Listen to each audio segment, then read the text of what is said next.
በስመ አብ ወወልድ ወመንፈስ ቅዱስ አሐዱ አምላክ። በሀገር ውስጥና በውጭ ሀገር ያላችሁ የእግዚአብሔር ቤተሰቦች እንደምሰነበታችሁ። ቃል ለጌታችን ለአምላካችን ለመድኃኒታችን ለኢየሱስ ክርስቶስ የትንሣኤ በዓል አደረሳችሁ። እግዚእነ ኢየሱስ ክርስቶስ ዘኮነ ሠርዐ ወመጠወ ርእሶ ለኩሉ። ጌታችን ሰው የሆነው ጌታችን አምላካችን መድኃኒታችን ኢየሱስ ክርስቶስ ነፍሱን ለሰው ሁሉ አሳልፎ ሰጠ። አንደኛ ጢሞቴዎስ ምዕራፍ 2 ቁጥር 6።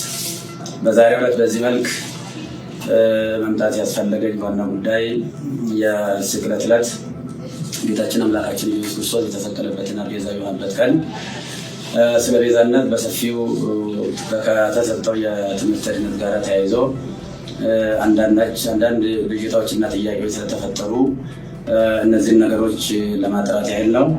እንደሚታወቀው እንግዲህ ዕለተ ስቅለት ማለት ዕለተ ሪት ማለት ነው። ጌታችን አምላካችን መድኃኒታችን ኢየሱስ ክርስቶስ ለእኛ ካለው የማይለካ ፍቅሩ የተነሳ በአጭር ቁመት በጠባብ ደረት ተወስኖ ተይዞ ታስሮ ተደብድቦ እርቃኑን ሆኖ በመስቀል ላይ ተሰቅሎ ለዓለም ፍጹም ቤዛ ሆኖ የማይደገም ቤዛ ሆኖ በጊዜና በሁኔታ በቦታ የማይወሰን ቤዛ ሆኖ የዘላለም ቤዛነቱን አግኝቶ ወደ ቅድስት በገዛ ደግሞ የገባበትና ለአዳም የሰው ዘር ሁሉ በእኛ ፈንታ የታሰረበትን ታላቅ ቀን ነው የምናከብረው በየዓመቱ። እና ሲተነተን ቤዛነት በአራት እንደሚከፈል ይታወቃል። ከዛም በላይ ሊሄድ ይችላል። በእርግጠኛ በአራት ብናይ በጣም ጥሩ ነው።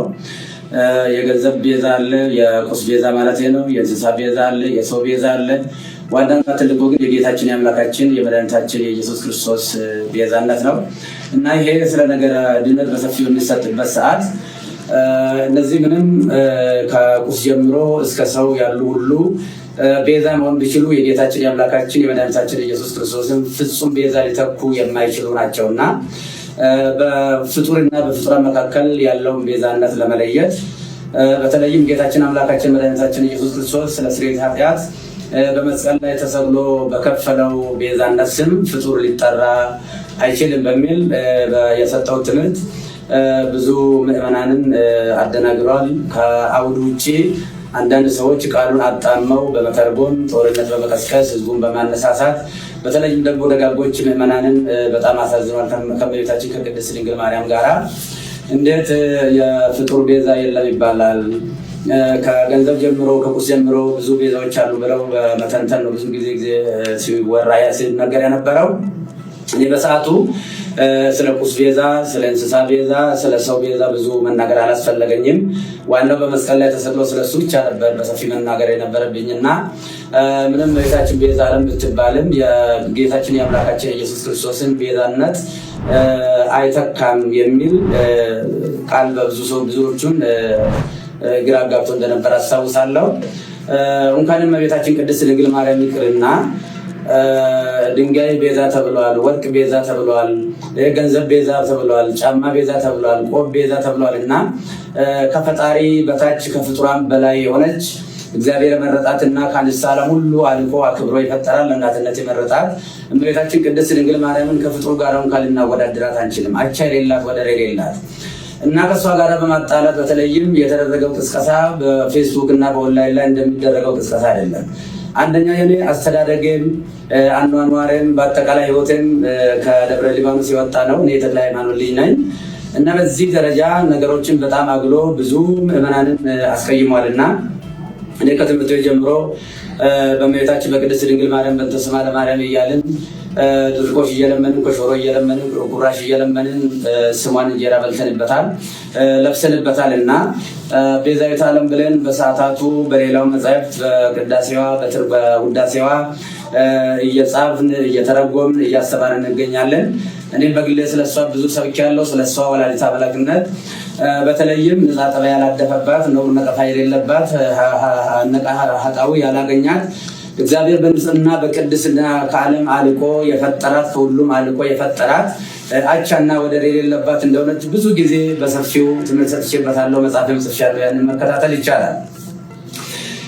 እኛ ብቻ ሳንሆን መልአኩ ቅዱስ ገብርኤልን ቡሩክት አንቲ እማንስ ወቡሩክ ፍሬ ከርሥኪ አንቺ ከሴቶች ሁሉ የተለየሽ ነሽ ብሎ ያደነቃትና ያመሰገናት ፈጣሪ ለእናትነት የመረጣት እናት ስለሆነች እንኳንስ እሷን ይቅርና ማንንም በክርስትና ለመናቅ አይቻልም።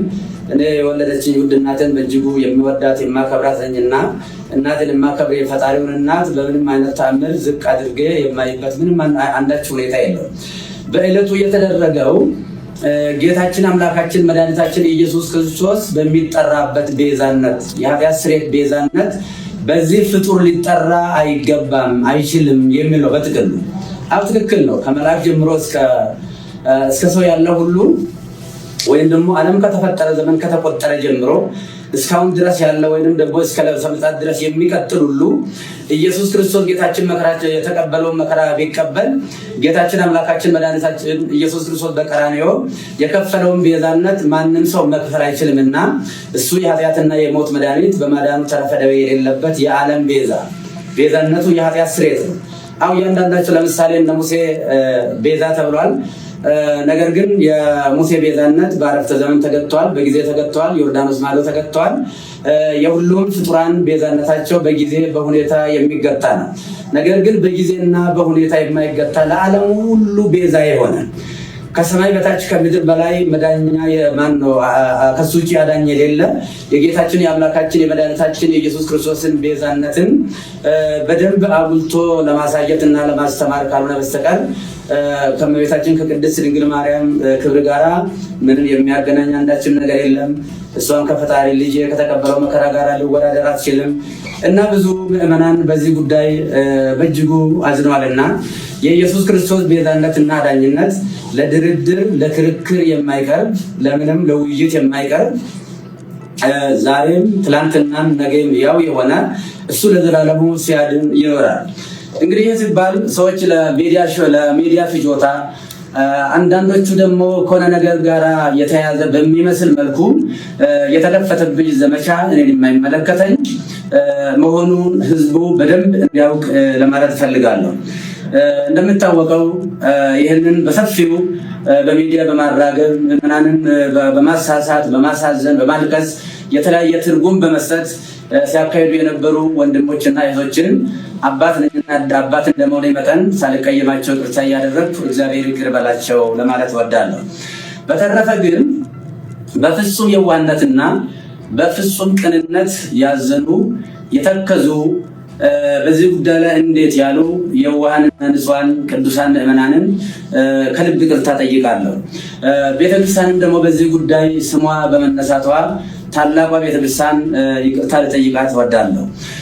ለሁላ በደንብ ግልጽ መሆን የሚያስፈልገው የእመቤታችን ቅድስት ድንግል ማርያም ንጽሕና ቅድስና እግዚአብሔር የሰጣትን ክብር ስንሰብክ ነው የኖርነው፣ ወደፊትም የምንሰብከው ነው። ለምሳሌ እመቤታችን ቅድስት ድንግል ማርያም እስራኤል ቀይ ባህርን ሲሻገሩ ውሃ ሳያረጥባቸው ጭቃ ሳይነካቸው በደረቅ መሬት እንዳሻገረ ሁሉ በብሉይ ኪዳን ጥንታብሶ ካለባቸው ወላጆቿ እሱ በመለኮታዊ ኪነ ጥበቡ ጠብቆ አስውቦ አሳምሮ የፈጠራት እጅግ ውድ ናለች።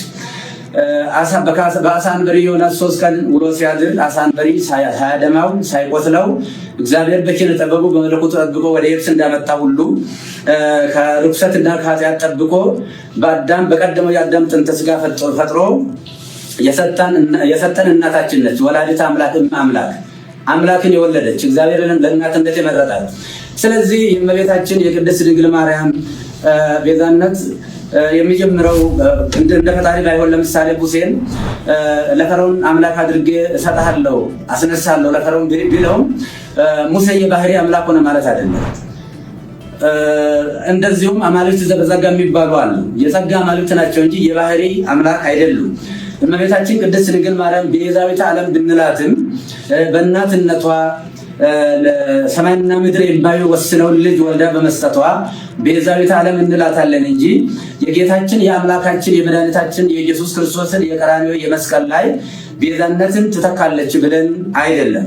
ስለዚህ እሷ በንጽህና በቅድስና የታተመችነት ስለሆነች ከታናሽነታችን ጀምሮ ውዳሴዋን በመድገም ቅዳሴዋን በመማር ያደግንባት ይቺ ታላቅ ቤተክርስቲያን በአሁኑ ሰዓት ፈተና ሊደርስባት አይገባም ብዬ እላለሁ።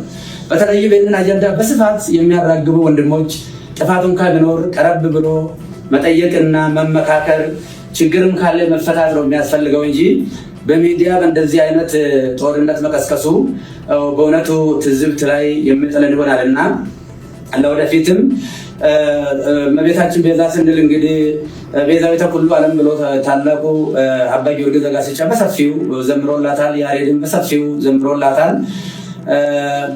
በዚህ ጊዜ እሷ እንግዲህ ከተጸነሰችበት ጊዜ ጀምሮ ጌታ ጸንሳ ሳለ አይሁድ በተሳሳተ መንገድ ባልገባቸው መንገድ ብሉይ ኪዳን በነበረው የጭካኔ መንፈስ እሷን በድንጋይ ቀጥቅጦ ለመግደል ጥረት በሚያደርጉበት ሰዓት ውድ ዋጋ ከፍላ ለመሞት ሙካ ፈቃደኛ ሆና፣ ነገር ግን ዮሴፍ ጻድቅ ሆኖ የጸነሰችውን ደግሞ ሰውኛ ሳይሆን እንበለሩካቤ ሳይሆን በእግዚአብሔር መንፈስ ቅዱስ በማይመረመር የመንፈስ ቅዱስ ግብር መሆኑ ስለታወቀና ዮሴፍ ሊገልጣት ስላልወደደ በእንደዚህ አይነት ሁኔታ ከዛ ከሞት እንዳመለጠች እናውቃለን። ልጇን በምትወልድበትም ሰዓት በቤተልሔም ሰዎች በናቁትና ባቃለሉት ለአፍታም በማይቆዩበት በከብቶች ግርግም የገዛ ልጇን ወልዳ ስትሰጠን ለእመቤታችን ያለን ፍቅርና አክብሮት ወደር የለው። ነፍሳችን ትመሰክራለች። ይህ ብቻ ሳይሆን እመቤታችን ለልጇም ቤዛ ነች።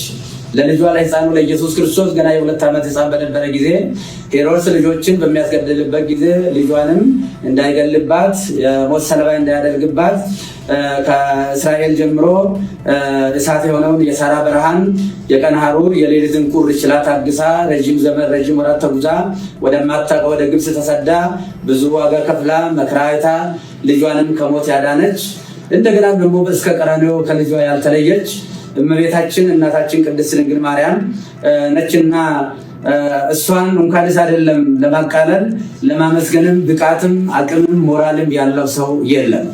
እና ይህንን ጉዳይ ቅድም እንደተናገርኩት ሰዎች ለሚዲያ ሽፋን ችሎታን ለሚዲያ ፍጆታን ለማዋል መጽሐፉን ከአውዱ ውጪ በመተርጎም እየተሰጠ ያለው እየተሰበከ ያለው በዕለቱ የኢየሱስ ክርስቶስ ቤዛነትና አዳኝነት ነው።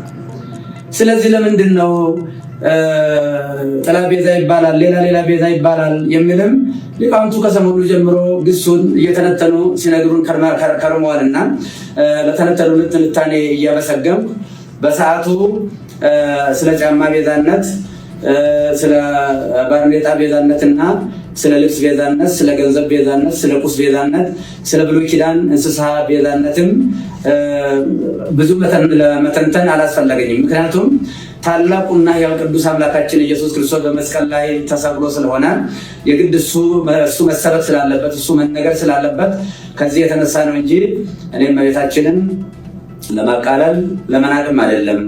እኔ በዚህ ደረጃ እኔ መፈረጃቸው በጣም አዝኛለሁ። ምዕመናንም ደግሞ በዚህ ደረጃ እውነት መስሏቸው በተሳሳተ መንገድ ይህንን ማሰባቸው እንደ ትክክል አድርገው መውሰዳቸው ትክክል አይደለምና፣ ስለዚህ በቤታችን ቅድስት ድንግል ማርያም ነች የጌታችን የአምላካችን የኢየሱስ ክርስቶስን የማዳን ትምህርቱን ነገረ ድነቱን የዘላለም ቤዛነቱን አዳኝነቱን በማዳኑ ተረፈደ የሌለበት መሆኑ መርገመ ስጋ መርገመ ነፍስን ያስወገደ የሞትን ክንዱ ብርት ሰብሮ ወደ ቀደመ ሀገራችን ወደ ቀደመ ቤታችን መመለሱን ወደፊትም በሰፊው የምናስተምረው ይሆናል። የቤተክርስቲያናችንም ትምህርት ነው። እመቤታችን በነገረ ድነቱ ስጋዌ ስናስብ መነሻ እሷ ናች። እሷ ዋና መነሻ ነች እና በነገረ ስጋዌ ውስጥ በነገረ ድነቱ ውስጥ አምላክ የሰጣትን ቦታ ከስጋዋ ስጋ ከነፍሷ ነፍስ ነስቶ ነው የተሰቀለው። ስለዚህ እንደ ቤተክርስቲያን እንደ ግሌ እኔ ለእመቤታችን ያለኝ ፍቅር እጅግ የተለየ ነው። እኔ ስሟን ጠርቼ በእንተ ስማ ለማርያም ብዬ ለምኜ ተምሬበታለሁ ስሟን። አሁንም የምንጸልየው ሌላ ጸሎት የለም። የሁለቱ ውዳሴ ማርያም እሱን ነው የምንለው። አንቀጸ ብርሃን ነው የምንጸልየው። ውዳሴ ማርያም ሲባል ግን ተራ ድርሰት ሊመስላቸው ይችላል አንዳንድ ሰዎች። ውዳሴ ማርያም ብሉይና አዲስ ኪዳን የታጨቀበት ምርጥ መጽሐፍ ነው። ይልቁንም ብሉይ ኪዳን፣ አዲስ ኪዳን፣ መጽሐፈ ሊቃውንት እነዚህ ተጨምቀው ነገረ ድነት የጌታችን የአምላካችን ኢየሱስ ክርስቶስ የማዳን ስራው ቤዛነቱ አዳጅነቱ በሰፊው የታጨቀበት የሚተነተንበት የምንጸልየው እሱ ነው እና ቅድም እንደተናገርኩት የውሃ ምዕመናን ልጆቼ አንድ ሁኑ። እኛ በዚህ ሰዓት አንድ ነው መሆን ያለብን። በጠላትነት በዚህ መነሳሳት የለብንም። ጥፋትም ካለ ቤተክርስቲያን መዋቅር አላት። ይሄ በየአውደ ምሕረቱ ያለው ከስድብ እንደዚህ ያለ ነገር ጥሩ አይደለምና ይህንኑ አደራ ለማለት ነው። እግዚአብሔር ሀገራችንን ይባርክልን፣ ይቀድስልን። እግዚአብሔር ባርካችሁ ይቀድሳችሁ።